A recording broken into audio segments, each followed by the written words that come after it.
हर हर महादेव। हार्दिक स्वागत करती हूँ आप लोग का अपने चैनल पे। महादेव जी की कृपा से आप लोग सकुशल अच्छे होंगे।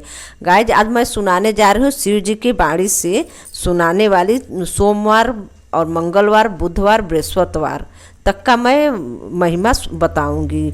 गाइज जो कि शिव जी खुद बता रहे हैं, तो और रविवार का मैं महिमा डाल चुकी हूँ। प्लीज़ आप लोग में देख लीजिएगा। चलिए शुरू करती हूँ। मेरे चैनल पर बने रहे, मेरे चैनल को सब्सक्राइब, वीडियो को लाइक कर दे।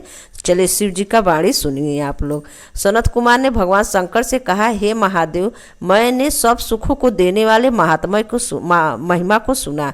आप मेरी इच्छा सावन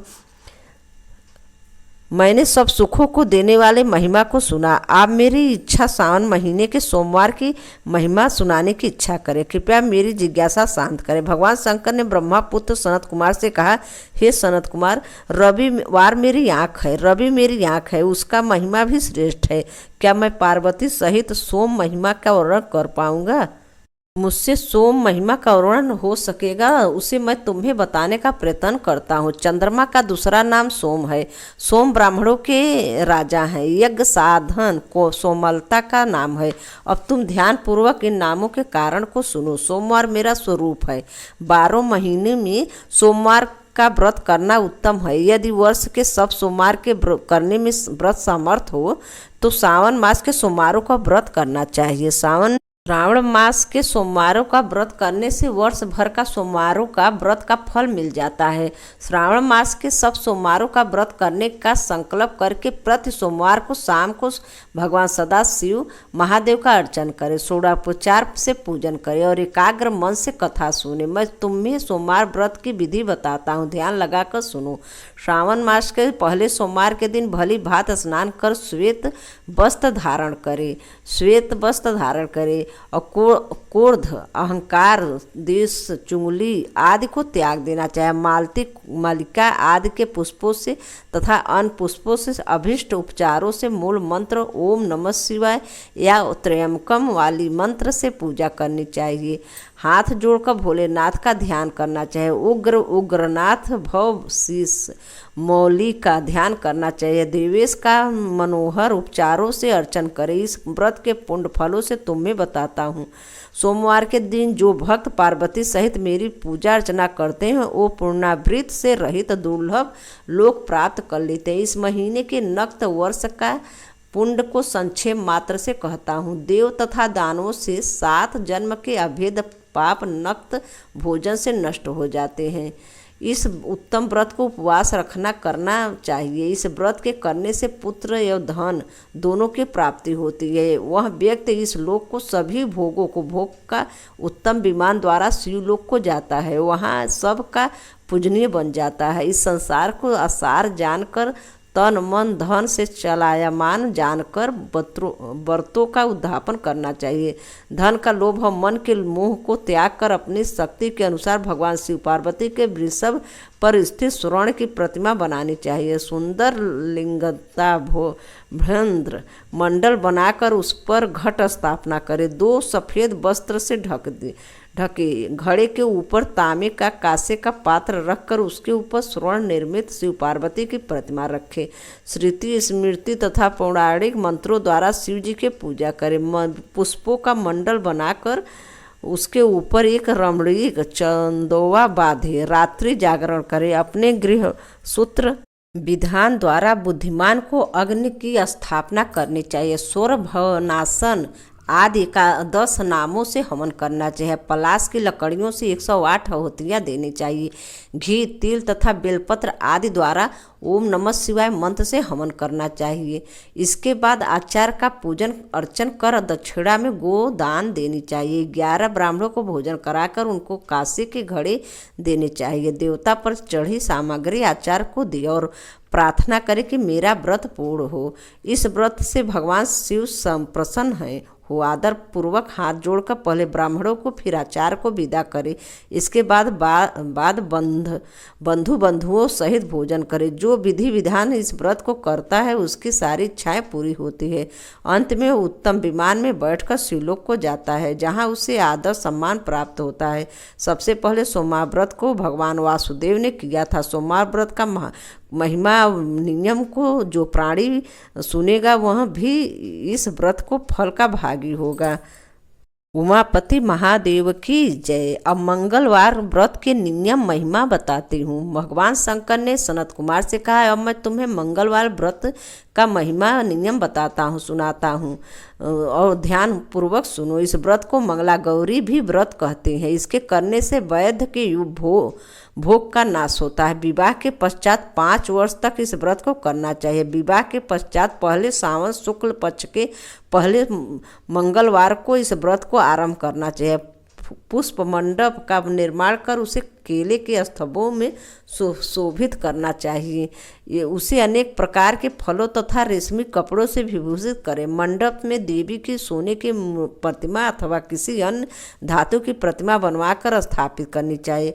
उस प्रतिमा मंगला गौरी को 16 उपचारों से 16 दुर्वा दलों से 16 चिड़चिड़ा दलों से 16 चावल तथा 16 चने की दाल के दानों से अर्चना करनी चाहिए। 16 बत्तियों वाले दीपक और 16 दीपक जलाकर भक्ति पूर्वक दही तथा चावलों का नैवेद्य अर्पण करना चाहिए। देवी के निकट सील लोढ़ा रखनी चाहिए। इस तरह विवाह उपरांत 5 वर्ष तक व्रत करना चाहिए। 5 वर्ष पश्चात उद्यापन करके माता को बयाना देना चाहिए।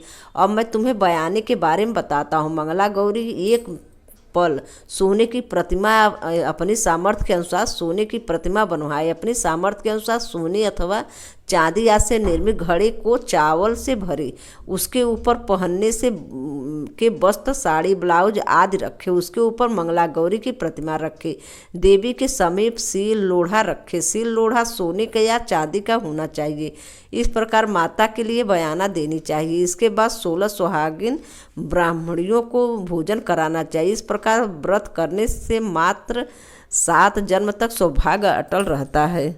ब्रह्मपुत्र सनत कुमार ने भगवान शंकर से इस व्रत को पहले किसने किया और उसका क्या फल मिलता है। भगवान शंकर ने बताया, पूर्व काल में गुरु देश की श्रुति कीर्ति नामक राजा रहता था। वह शास्त्रों का ज्ञाता था। उसका कोई शत्रु नहीं था। वह 64 कलाओं का ज्ञाता, धनु विद्या में निपुण था। उसे जब सब प्रकार का सुख था, परंतु उसके कोई संतान नहीं थी। इसी कारण वह दुखी रहता था। उसने संतान के लिए देवी की आराधना की। एक दिन देवी ने उसकी आराधना से प्रसन्न होकर उसे साक्षात दर्शन दिए। उसने वर मांगने के लिए कहा। श्रुति कीर्ति ने देवी से एक पुत्र को मांगा। राजा के वचन सुनकर देवी मुस्कुराई। देवी बोली, हे राजन, तुमने एक दुर्लभ वस्तु की याचना की, फिर भी मैं तुमको पुत्र अवश्य दूंगी। तुम्हें एक गुणवान पुत्र प्राप्त होगा, परंतु उसकी आयु 16 वर्ष की है।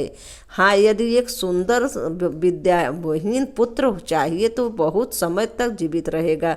अब आप बताओ, तुम्हें कैसा पुत्र चाहे। राजा ने अपनी रानी से विचार विमर्श कर गूढ़ी पुत्र को मांग की।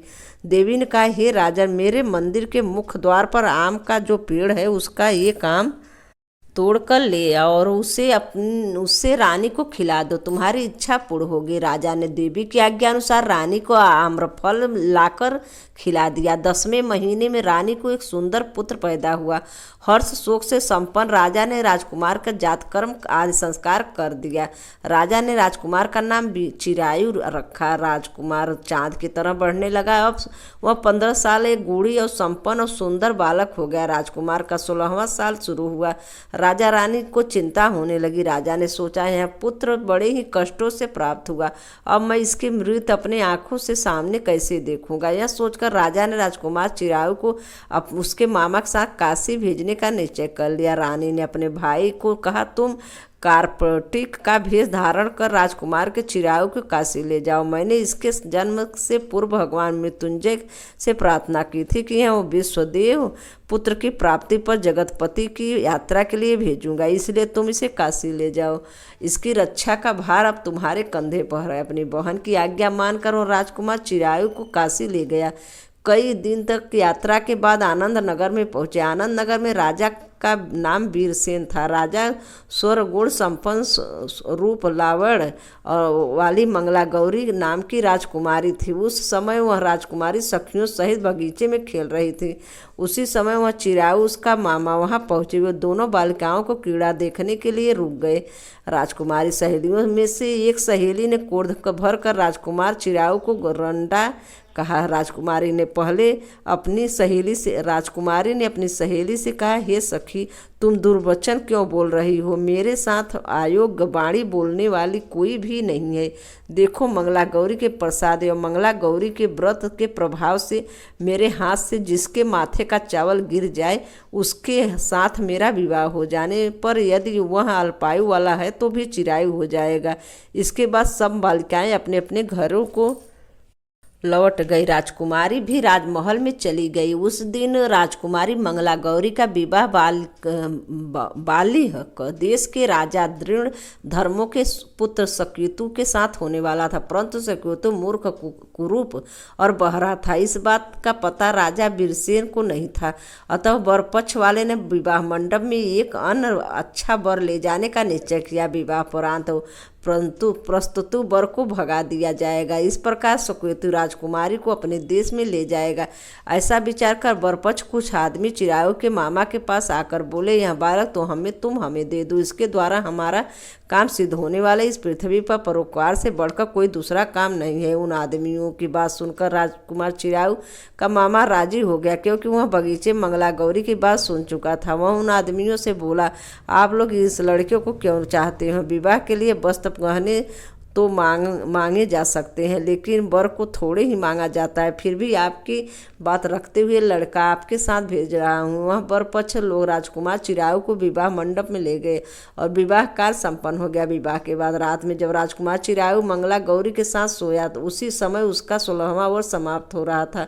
ठीक उसी समय काल सांप का रूप धारण कर आया और संयोग बस उसी समय राजकुमारी मंगला गौरी की नींद खुल गई। उसने सांप को देखा तो राजकुमारी ने सांप की पूजा की, उसे पीने के लिए बहुत सा दूध दिया। मंगला गौरी ने कहा, मैं उत्तम व्रत करूंगी, मेरे पति को छोड़ दो तथा उन्हें चिरंजीव होने का आशीर्वाद दे दो। देखते ही देखते सांप कमंडल में घुस गया और राजकुमारी ने अपनी चोली से कमंडल का मुख बंद कर दिया। उसी समय राजकुमार चिरायु अपने शरीर के अंगों को ऐंठते हुए उठ बैठा। उसने राजकुमारी से कहा, मुझे बहुत भूख लगी है। राजकुमारी ने माता के समीप जाकर लड्डू आदि लाकर राजकुमार को खाने को दिए। राजकुमार ने प्रसन्नता से लड्डू खाए। हाथों को धोते समय उसके हाथों से अंगूठी गिर गई। वह पान खाकर फिर सो गया। राजकुमारी कमंडल में बंद सर्प को बाहर फेंकने गई, लेकिन विधि के विधान से बाहर जाने पर चमकते हार की कांति देखकर वह चकित रह गई। उसने हार को अपने गले में पहन लिया। कुछ रात शेष रहने पर चिरायु का मामा उसे ले गया। चिरायु के जाने के बाद वर पक्ष लोग सकेतु को ले आए और मंगला गौरी ने सकेतु को देखा तो वह बोली, यह मेरा पति नहीं है। सभी बाराती कहने लगे, हे शुभे, यह तुम क्या कह रही हो? यदि कोई पहचान हो तो बताओ। इस पर मंगला गौरी ने कहा, रात को मेरे पति ने मुझे जड़ाऊ हार दिया है। उस हार के रत्नों की सुंदरता के बारे में यह बताए। रात्रि में आम्र सेचन के समय मेरे पतिदेव को केसर युक्त पैर मेरी जांघ में लगा हुआ है। उसे देखकर सब लोग बताए कि यह पैर का निशान किसका है। रात्रि के समय जो बातचीत हम दोनों के बीच हुई तथा जो भोजन करा था उसके बारे में यह बताए। सकेतु मंगला गौरी की एक भी प्रश्न का उत्तर न देखा। इस पर कन्या पक्ष वाले बारात को बिना दुल्हन के वापस भेज दिया। मंगला गौरी के पिता महाराजा वीरसेन ने एक महान यज्ञ कराया। उसे यह पता चल गया था कि बरपक्ष वालों ने अपने कुरूप राजकुमार के साथ अन्य किसी सुंदर युवक को विवाह में मंडप में ले आए थे और उस अनजान युवक के साथ मंगला गौरी का विवाह हुआ था। अब मंगला गौरी राजमहल के बरामदे में एक चीख की ओट में बैठ गए और आते जाते प्रत्येक व्यक्ति को देखने लगे। इधर चिरायु भी वहाँ के हालचाल जानने की इच्छा से अपने मामा के साथ उधर आया। जैसे ही चिरायु महल के आगे से गुजरा तो मंगला गौरी उसे पहचान लिया। वह अपने पिता राजा वीरसेन से बोली, यह आदमी वही जो अभी अभी गया वह मेरा पति है। राजा ने दोनों मामा भांजे को बुलाया। मंगला गौरी को बताई हुई निशानियां चिरायु को मौजूद थी। राजा ने विवाह उत्सव में वस्त्र भूषण आदि अवश्य रथ, गज रथ तथा बहुत सी चीजें देकर मंगला गौरी को विदा किया। मामा अपने भांजे चिरायु को तथा मंगला गौरी को लेकर अपने बहन के यहाँ चल दिया। जब चिरायु के माता पिता उसके आने का समाचार सुना तो उसे विश्वास ही नहीं हुआ, क्योंकि भाग्य विपरीत कैसे हो सकता। इसी बीच चिरायु अपने माता पिता के पास पहुँच गए और उनके चरण स्पर्श किए। पुत्रवधू को सास ने अपनी गोदी में बैठाकर सब बातें पूछी। मंगला गौरी ने उसको व्रत का महिमा और नियम बताया तथा पिछले समस्त घटनाक्रम बतलाया। मंगला गौरी के कारण तभी से यह व्रत मंगला गौरी के नाम से प्रसिद्ध हुआ। उसे जो कोई भी सुनेगा अथवा इसका कीर्तन करेगा उसकी सभी मनोरथ सिद्ध हो जाएगी। श्री सूत जी बोले, हे ऋषिगण, भगवान शंकर ने सनत कुमार से व्रत की महिमा कहा और वह इस कार्य की सिद्धि करने वाले व्रत को सुनकर गदगद हो उठे। उनको इससे के सुनने से परमानंद की प्राप्ति हुई। बोलो हर हर महादेव, उमापति महादेव की जय। अब आगे की कथा बुधवार और बृहस्पतिवार की महिमा नियम जाने। भगवान शंकर बोले, हे सनत कुमार, अब मैं तुम्हें पाप को हरने वाले बुध और बृहस्पतिवार के महिमा बताता हूँ, नियम बताता हूँ, जिन्हें श्रद्धापूर्वक ध्यान लगाकर सुनो और श्रद्धा के साथ करने से प्राणी उत्तम सिद्धि को प्राप्त कर सकता है।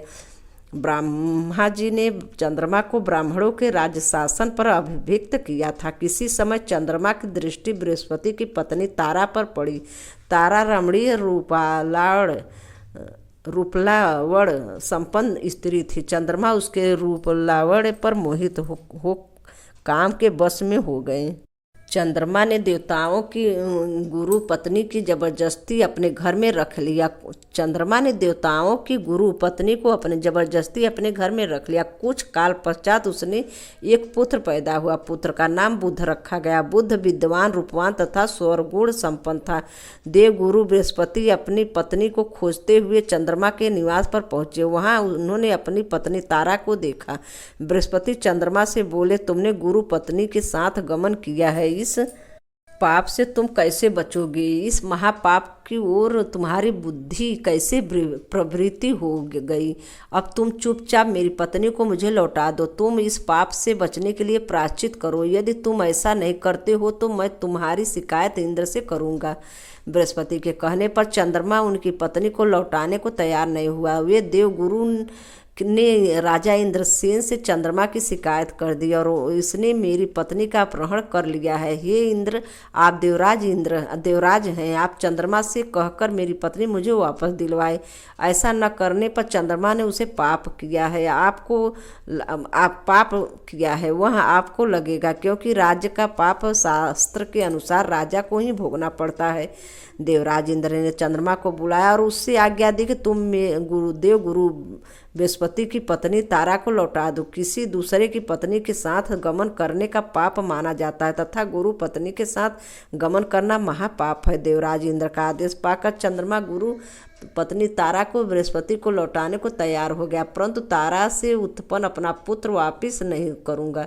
चंद्रमा की बात सुनकर देवताओं को संशय हो गया कि यह किसका पुत्र है। इस बात की पुष्टि तो तारा कर सकती है, यह किसका पुत्र है। देवताओं ने तारा को बुलाकर पूछा, हे कल्याणी, तुम सच सच बताओ, यह पुत्र किसका है। लाजयुक्त होकर तारा ने कहा, यह बालक चंद्रमा का औरस और बृहस्पति का क्षेत्रज पुत्र है।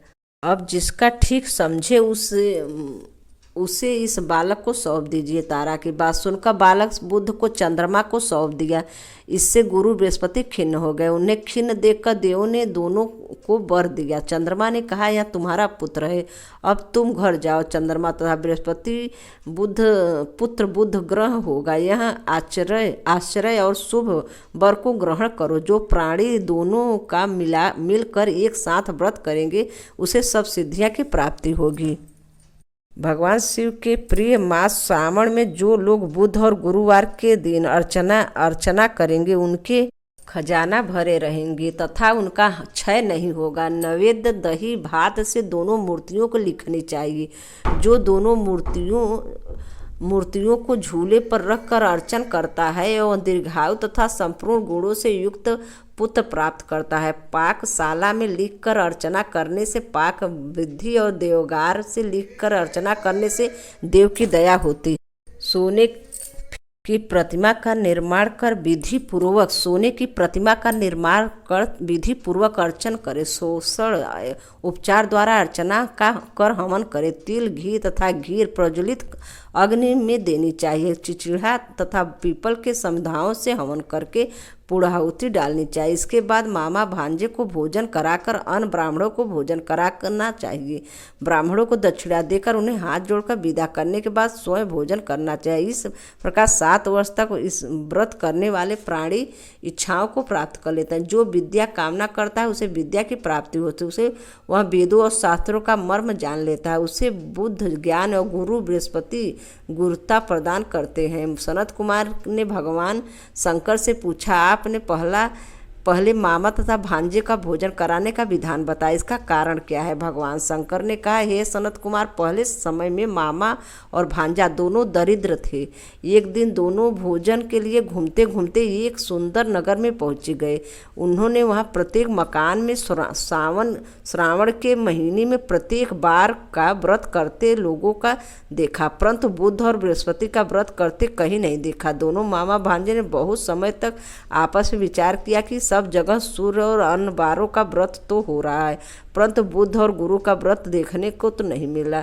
अतः हम दोनों बुद्ध और गुरु का व्रत करें तो अच्छा रहेगा, क्योंकि अभी तक किसी ने भी इन बारों को व्रत नहीं किया है। यह अनुष्ठित व्रत है, इसे हम करेंगे। लेकिन विधि विधान न जानने के कारण दोनों संशय में पड़ गए। तब रात्रि में उन्हें विधि विधान का स्वप्न में पता चला कि स्वप्न में से ज्ञात विधि द्वारा दोनों ने इस व्रत को किया। व्रत करने से वे धन धान से संपन्न हो गए। 7 वर्ष तक दोनों मामा भांजे व्रत को करते रहे और वे पुत्र पौत्र धन संपदा आदि से संपन्न हो गए। बुध और गुरु बृहस्पति ने प्रत्यक्ष दर्शन देकर उन दोनों को वर दिया कि आप लोगों ने हमारे व्रत का सुविचार किया। आज से जो भी इस व्रत को करेगा और मामा भांजे को पहले भोजन कराएगा, वह उत्तम सिद्धियों को प्राप्त करेगा। तो महिमा नियम यहीं पे समाप्त होती है। सावन मास के महिमा नियम यहीं पे समाप्त होती है। अगले वीडियो में शुक्रवार की और महिमा बताऊंगी। तो रखती हूँ। उमापति महादेव की जय। हर हर महादेव। धन्यवाद।